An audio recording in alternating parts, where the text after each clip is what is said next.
Hi there, welcome to episode 127 of the Daily Shed, and today I'm going to talk about octaves in a melody. Bit of an advanced concept, getting your fingers around, but very, very useful.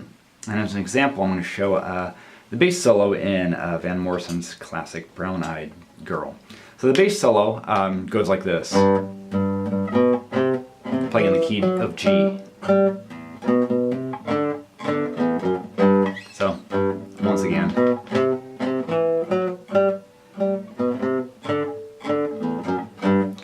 And I once was in a duo, many years ago, I was in a duo with another guitar player playing at a wedding, and I had to play the bass break there for that song.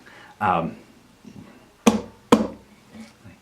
there, welcome to episode 127 of the Daily Shed. Today I'm going to talk about octaves in Brown Eyed Girl by Van Morrison. And let me first show you the bass solo as it is of single notes, and then show you how to do it with the octaves. So the bass solo itself in the key of G goes like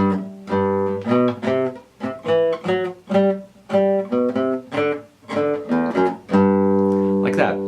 And I once was in a duo with another guitar player playing Brown Eyed Girl at a wedding once, and I was playing the bass note, and it sounded pretty thin with another guitar player for me to just do the bass solo like this. So I did it with octaves instead.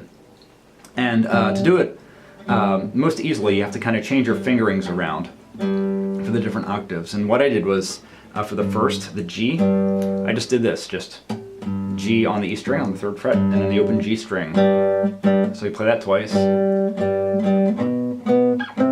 And you go up to this octave B, and doing this octave here, so playing the B on the 2nd fret of the A string, and then the 4th fret of the G string. So, then up to the C. So, okay. Then we're hopping up to the E, and I'm using this, and you have to use slightly bigger stretch here, with the E on the 2nd fret of the D string, and then on the 5th fret of the B string. That's the next 3 notes. So far we've got like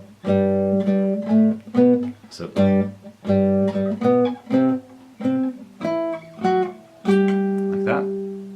Okay, then back down to the B, just as you played it before, and C like this, C or B, C, D, and then ending going down to the bottom strings again. So once again, I'll go a bit slowly there. The G, B, C, E, F sharp, G, B, C, D, E, F sharp, G. You can hear there's so much more body to it than to do it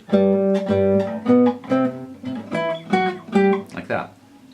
And it's not hard to do once you get used to the feeling of these octaves, and eventually it'll become automatic, where if you need to beef up a melody, say you're doing something like that, throwing in the octave will become natural. Or, and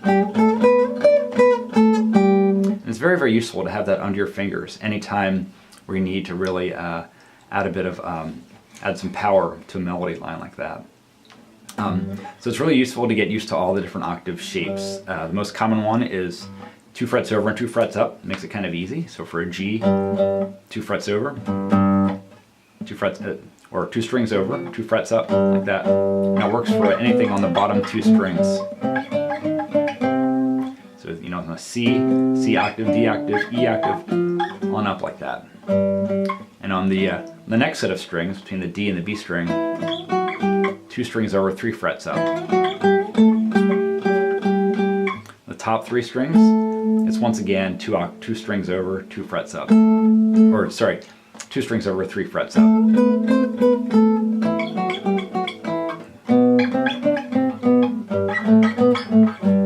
So if you get used to that, they'll always be ready to just hop under your fingers. And you don't have to worry about harmonizing, because it's just an octave. So you can just play that single note, just add this octave underneath or above.